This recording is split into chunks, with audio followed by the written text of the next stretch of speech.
raise your hand. How many of you here would call yourself a preservationist? Okay. Not a whole ton. That's okay. That works with my whole point.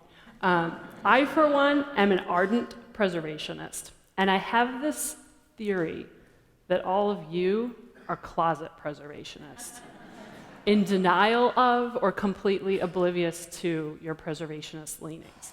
So let's take a little quiz. Show of hands again. How many of you like to grab a drink or bite to eat on Park Ave? Okay. How many of you ever walk your dog through Highland Park? Okay. How many of you think that this loft space might be a cool place to live or work?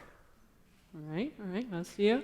How many of you have ever driven by a building like this one on Hudson Avenue and seen potential instead of an eyesore? How many of you see this and feel just a visceral sense of loss and wasted opportunity? Okay. How many of you look at a scene like this and shudder and think, my community deserves better than this? This, by the way, in case you couldn't tell, is Jefferson Road in Henrietta. This is what James Howard Kunstler calls the geography of nowhere, I think for obvious reasons. So, if you raised your hand to any of those, I've got some news for you. You are a preservationist. And whether you know it or not, in the choices that you make every day, big and small, where to live, where to eat, you are supporting preservation. And historic preservation is what is driving Rochester's revival, and it's driving the reawakening of cities and communities across our country. So you're probably wondering to yourself, what exactly is preservation all about? And that's perfectly understandable, and people have a lot of inaccurate ideas as to what it is that we preservationists think and do, and they seem pretty freely to share that with me. Some of those things are that we're opposed to new development or progress, that we only care about fancy architecture, that only the wealthy can afford to deal with preservation. And they have this image of preservationists as being these gray-haired old ladies who are sitting around in period dress having tea parties in their house museum. And sure, the preservation movement did start with a bunch of old ladies who wanted to save a rich dead white guy's house. That was George Washington's house, Mount Vernon. And the Landmark Society itself, we started over 75 years ago by some well-heeled ladies who wanted to save a mansion in Cornhill. Both of those places were saved by turning them into house museums. But today, and particularly over the last 2 decades, preservation has evolved to be about so much more than the fancy architecture of rich dead white guys. We deal with a whole array of historic resources, from the vernacular, like this, the average buildings that average people lived and worked in, to the utilitarian, structures like bridges, to roadside architecture. That's the funky signage, the motels, the diners, the drive-ins that you see across the country scattered along state highways.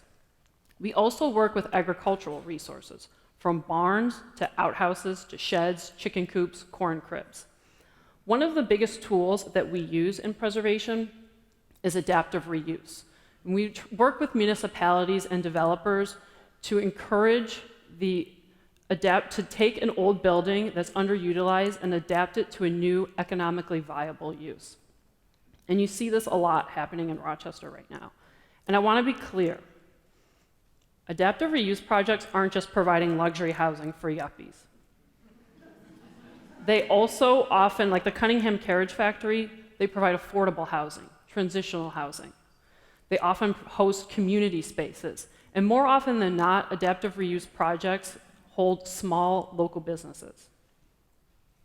So we also work with small communities like Brockport or Bergen to help them revitalize their downtowns and make them a destination. Because preservation is essential to creating what's called a sense of place, to building an emotional connection between people and place so that they care about that place. And that's why preservation has real social and economic value, because it attracts people and therefore it attracts investment. And it does this because historic places simply are appealing places to spend time. And let's not kid ourselves. None of this stuff, none of these pretty old buildings or adaptive reuse projects work unless the economics work, unless people are willing to invest in them. Where would you rather invest your time and your money? Preservationists, contrary to popular belief, are also some of the most practical people you will meet. We don't think that every single building in the world needs to be saved. We understand that our Rust Belt cities are shrinking and that we need to address that accordingly. That's why we advocate for strategic, intelligent demolition through something called right sizing, so that we don't cut off our nose to spite our face. So, the reason that we do all of this isn't just because we like pretty old buildings. I mean, we do, and we want to look at them, and they're great. But at its core, preservation is about people. It's about empowering people to help them make their communities the best possible places that they can be. So, lest you think that I am a rogue young preservationist under 50, I'm the only one out there, we're a rare species, it's not the case. About a year ago, I co-founded a group called the Young Urban Preservationists, or YUPs.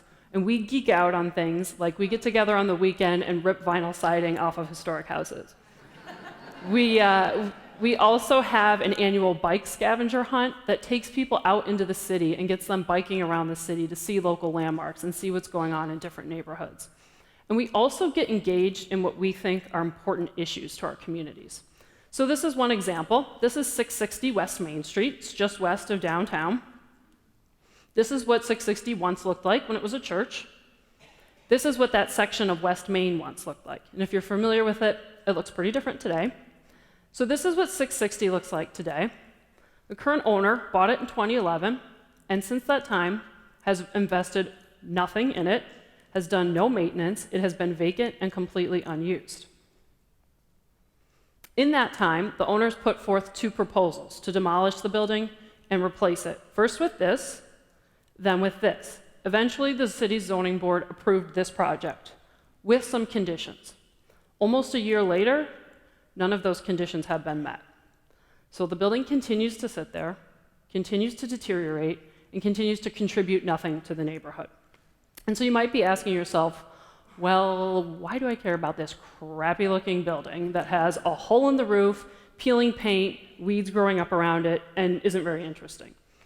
And that's valid, but this building matters. And besides that, in this case, it's not so much about the building itself, but about the impact that that building has on the streetscape, on the neighborhood around it, and on our city as a whole.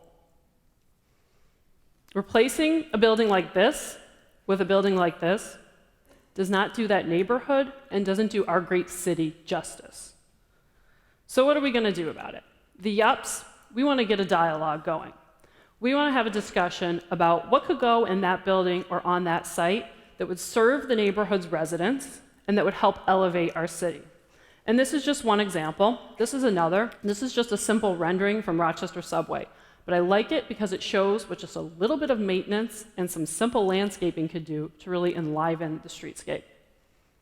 So what other ideas might be out there? This is where all of you come in. If anything I've said today has convinced you that even a little bit that this stuff matters, I want to hear from all of you. I want all of you to get involved in the discussion. We're going to start an online social media campaign to solicit your ideas and your vision for this site. What could benefit the city? What could benefit the neighborhood there? If you're good with Photoshop, throw together a rendering in Photoshop. If you want to sketch something on paper and send us a picture of it, do that. If you want to write your idea out, do that. And then we'll all gather at the house next door on Saturday, August 8th, to discuss our ideas, to discuss our vision for our city and for this site, and what could be there that would be better than a box. And we'll get there and we'll celebrate our great city, and we'll take a walk down West Main Street and look at the positive projects that have been happening in the area. Because that's what preservation is all about. It's about building community revitalization from the ground up. And to quote preservation economist Donovan Ripkema, historic preservation isn't the answer to every urban problem, but it's part of the solution for most of them.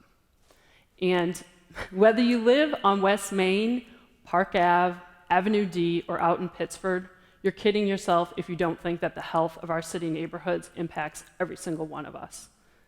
So I hope that the next time someone asks you if you're a preservationist, you raise your hand. Thank you.